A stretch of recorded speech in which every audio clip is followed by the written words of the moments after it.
Hi everyone, আমরা প্রায় কম বেশি সবাই বিজনেস পারপাস বা পার্সোনাল ইউজের জন্য পিন্টারেস্ট ইউজ করে থাকি। এটা খুবই পপুলার একটা ওয়েবসাইট।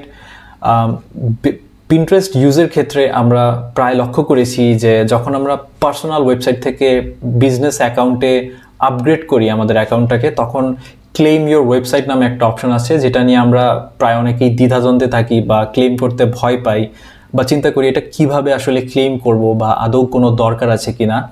এটার সিম্পল অ্যান্সার হচ্ছে ডেফিনেটলি দরকার আছে, কারণ আপনি যখন ওয়েবসাইটটা ক্লেম করছেন এটা কিন্তু আপনার ওয়েবসাইট ভিজিবিলিটি বাড়াবে।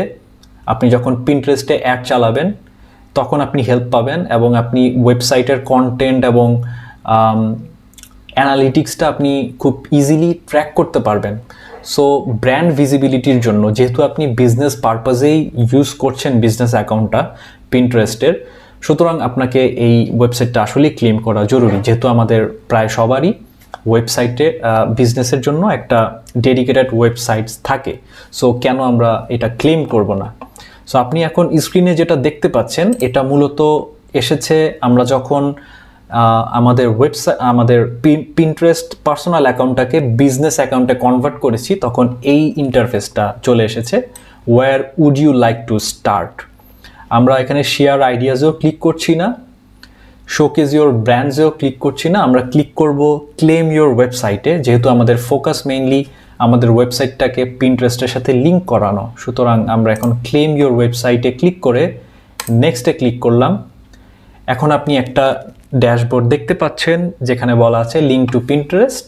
ইনস্টাগ্রামকে আপনি কানেক্ট করতে পারবেন, ওয়েবসাইটকেও আপনি কানেক্ট বা ক্লেম করতে পারবেন। আমরা প্রথমে ওয়েবসাইটকে ক্লেম করছি। এখন আপনি তিনটা অপশন দেখতে পাচ্ছেন, add HTML tag, upload HTML file, add TXT record. প্রতিটা জিনিসই আমি আপনাকে একটা ছোট ধারণা দিচ্ছি। HTML ট্যাগটা হচ্ছে আপনি এখানে যেই মেটা ডাটাটা দেখতে পাচ্ছেন, এই মেটা ডাটাটাকে আপনি কপি করে চলে যেতে হবে আপনার CMS-এ। সেটা হতে পারে হোস্টিঙ্গার বা নেমচিপ, যেই সার্ভিস প্রোভাইডার থেকে আপনি ওয়েবসাইটটাকে পারচেস করেছেন, সেই CMS আপনাকে চলে যেতে হবে। CMS-এ গিয়ে আপনি খুব সহজেই HTML ট্যাগটাকে আপলোড করতে পারবেন। আমরা এটাও দেখব। এটা ঠিক HTML ট্যাগেরই একটা অল্টারনেটিভ, সেটা হচ্ছে আপলোড HTML ফাইল। এটা আমরা ডাউনলোড করে রাখছি, এটা আমাদের কাজে দিবে। এবং ফাইনালি অ্যাড TXT রেকর্ড, যেটা হচ্ছে আপনি সিমিলারলি আপনার CMS-এ গিয়ে আপনাকে এটা ইউজুয়ালি ফিক্স করা লাগে। সো আমরা এটাও দেখব। আমরা মূলত অ্যাড TXT রেকর্ডটা নিয়ে এখন কাজ করব, বাকি দুইটা আমি আপনাকে পরে দেখাই দিচ্ছি। সো আমি প্রথমে এই লিঙ্কটাকে কপি করে নিলাম এবং আমি এখানে কন্টিনিউ দিচ্ছি না আপাতত। আমরা এখন চলে যাচ্ছি আমাদের CMS-এ। সো আমাদের CMS অলরেডি খোলা। আপনি যদি নেমচিপ ইউজ করে থাকেন তাহলে এই ভিডিওটা আপনার জন্য আরও বেশি ইউজফুল হবে। আপনি ড্যাশবোর্ড থেকে প্রথমে চলে আসবেন আপনার ডোমেইন লিস্টে, যেখানে আপনি যেই ওয়েবসাইটটাকে লিঙ্ক করাতে যাচ্ছেন সেই ওয়েবসাইটের এখানে ম্যানেজ বাটনে আপনি ক্লিক করবেন। যেহেতু আমরা সেকেন্ড ওয়েবসাইটটাকে কানেক্ট করতে চাচ্ছি, আমরা এখানে ম্যানেজে ক্লিক করলাম। এরপর domain, products, sharing and transfer, এই কোনোটাতে আমরা ক্লিক করছি না। অ্যাডভান্স DNS বা ডোমেইন নেম সার্ভারে আমি ক্লিক করছি। এখন একটু স্ক্রল করলে আপনি হোস্ট রেকর্ডস নামে একটা অপশন দেখতে পাবেন, যেখানে বেশ কিছু রেকর্ডস অলরেডি আমাদের অ্যাড করা আছে। এখন আমরা অ্যাড নিউ রেকর্ডসে ক্লিক করব এবং যেহেতু আপনি দেখেছেন যে TXT রেকর্ড অ্যাড করতে বলা হয়েছে পিন্টারেস্ট থেকে, সো আমি TXT-তে ক্লিক করছি। হোস্টের ক্ষেত্রে আপনি সবসময় @ দিবেন এই ক্ষেত্রে, এবং ভ্যালুর ক্ষেত্রে আমি যেই জিনিসটা পেস্ট করেছিলাম, কপি করেছিলাম, সেটা আমি এখানে পেস্ট করে দিচ্ছি।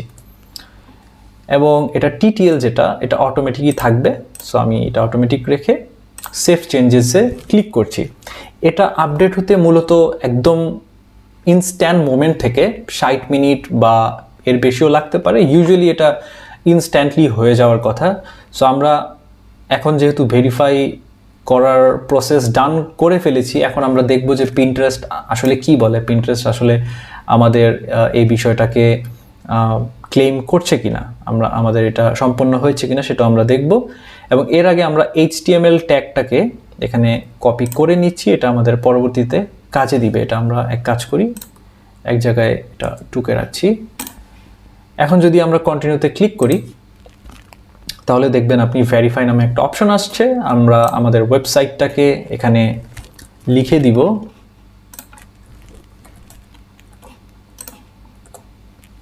ভেরিফাই।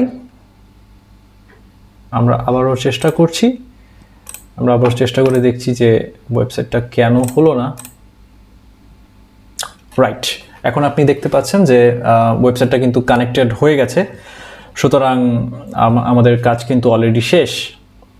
যেহেতু আগে বলেছিলাম যে আরও 2টা মেথড দেখাবো, সো সেখানে আমরা এখন যাব।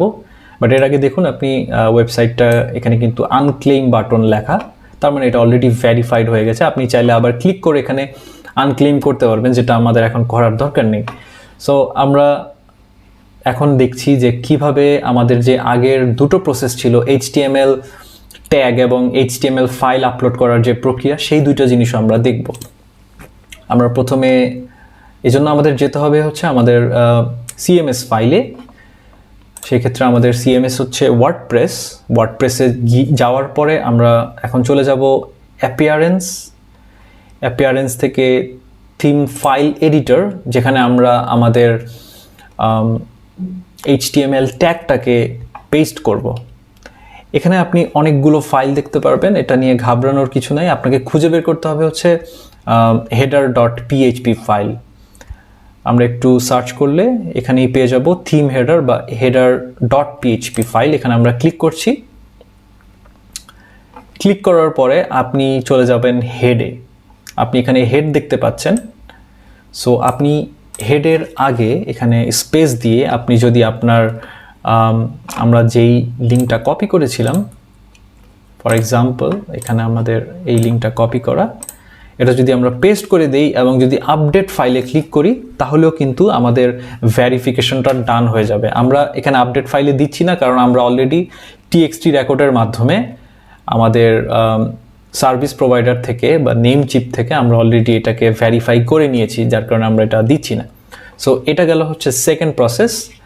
থার্ড একটা প্রসেস বা মেথড ছিল, সেটা হচ্ছে আমরা কিভাবে HTML ট্যাগটাকে বা HTML কোডটাকে আমরা আপলোড করতে পারি। সো এখানে কথা হচ্ছে আমরা কোথায় আপলোড করব, তাই না? কোথায় আপলোড করব সেটা যদি আপনি দেখতে চান তাহলে আপনাকে প্রথমে চলে যেতে হবে হচ্ছে আবারও আপনাকে ডোমেইন প্রোভাইডারে চলে যেতে হবে। সেখান থেকে আপনি যেখানে আপনার ওয়েবসাইটটাকে হোস্ট করছেন বা আপনার হোস্টিং সার্ভার যেটা, হোস্টিং সার্ভিস প্রোভাইডার যেটা, সেখানে আপনাকে চলে যেতে হবে। আমাদের ক্ষেত্রে এটা নেমচিপ এগেইন, এবং আমরা এখানে হোস্টিং লিস্টে চলে আসলাম। হোস্টিং লিস্টে আসার পরে আপনাকে সি প্যানেলে যেতে হবে। আপনি যদি হোস্টিঙ্গার ইউজ করে থাকেন আপনি হয়তো এইচ প্যানেলে গিয়ে কাজটা ইজিলি করতে পারবেন। আমাদের ক্ষেত্রে এটা সি প্যানেল, যেহেতু আমরা নেমচিপ থেকে করছি। এখন আপনি একটু নিচে আসলে দেখতে পারবেন যে ফাইল ম্যানেজার নামে একটা অপশন আছে। আমরা এটাতে ক্লিক করছি,